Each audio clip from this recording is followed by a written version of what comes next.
Many Magic the Gathering players ask the question, is it worth it to buy a booster box? These are typically players wondering whether buying a booster box is a good way to build their collection, or whether or not a booster box will help them construct a standard deck.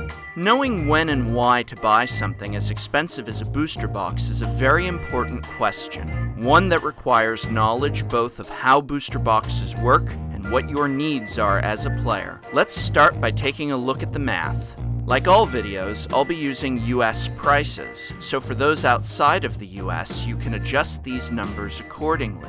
Let's work with the average of $100 per booster box, which means we are spending about $2.75 per booster pack. Now, there's an average of 4 to 5 mythics per booster box. Since this is an average, there's always a slim chance you'll get more, 6, 7, or in some incredibly rare instances, even as high as 8 mythics per box. But you are most likely to only have 4 to 5. Likewise, this law of averages goes both ways, and it is possible to open a box with as few as 3 mythics. The remaining packs will each contain a rare, putting you at about 30 to 33 rares per box, not counting any bonus foil rares or mythics. Now is when you must ask the question, why? Why do you want to buy a booster box? If your needs are to obtain cards to construct decks with, then a booster box is likely not going to get you what you need. Why? These days, booster packs are designed for limited play. The rares, uncommons, and commons that you get and the way in which they appear has all been designed for optimum performance and enjoyment during a draft. Booster packs and subsequently booster boxes are not designed to provide you with the cards you need to build effective constructed decks for Standard. In fact, in opening all 36 boosters within a box, you are likely to receive only 1 to 2 duplicate rares. Considering the average Standard deck runs 3 to 4 of each of its cards, spending $100 to get 34 to 35 different individual rares is not likely to give you anywhere close to the pieces you need to build that deck. Also, given most Standard decks need to utilize cards from upwards of half a dozen sets, means you need play sets of cards not only from the set your booster box is from, but you'll also need cards from the other 5 to 6 sets. Should you buy one booster box from each new set?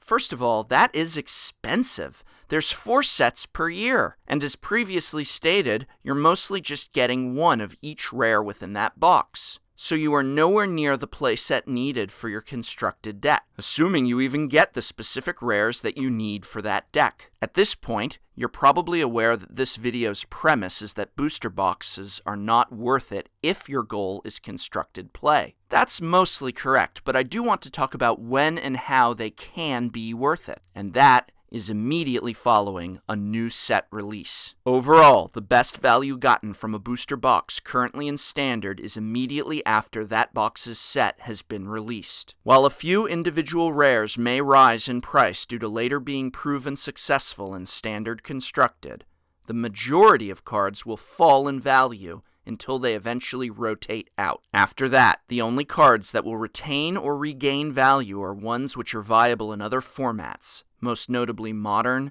Legacy, and to a lesser extent Commander. Alright, let's see what's in this booster box. I want to go fast here, so I'm going to only show the rares and mythics and foils from each pack, and at an increased speed.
So if I sold everything, I'd still be under $100, and that price reflects all those $1 junk rares that I'd never be able to sell anyway.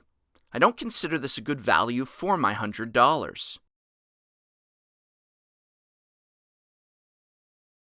As far as my constructed decks go, only a few of these cards will go in my decks, and even so, I still need 2 to 3 more copies of the ones that will. The vast majority of the commons and uncommons that I got from the box aren't suitable for constructed play, and the ones that I need can be bought on the cheap. What about using your unwanted cards as trades? Well, this is very hard when so many of them are worth $2 or less. People typically don't want or need to trade for those $2 cards. And when they do, you have limited choices about what you can trade for. Very few players are going to trade you a $30 Mutavault for 15 to 20 $1 to $2 rares. Those 15 to 20 $1 to $2 rares came out of 15 to 20 booster packs, which cost you $275 each, meaning you spent $40 to $55 just to get them. $55 is nearly enough for 2 Mutavaults, so maybe it would have been better to just buy the singles. The same is true for selling those cards.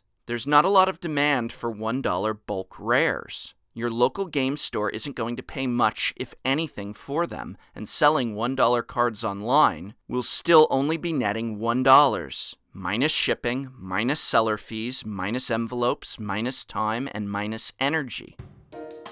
Final conclusion? If you are looking to get cards in order to build a deck for standard Friday Night Magic, then a booster box is not going to give you what you need. The best use of your money is to buy the singles you need for your deck. I hope this video has been of some help to you. Remember, if you buy booster boxes simply because you love cracking packs and it gives you joy, then there's nothing wrong with that. This video took a mostly financial perspective in examining worth, with the emphasis on getting cards for constructed. Please help me keep making videos like this by clicking subscribe and sharing with your friends. I can't tell you how much that genuinely helps. And remember, whether buying boosters or singles, try and spend that money at your local game store whenever possible. You are investing in your Magic community.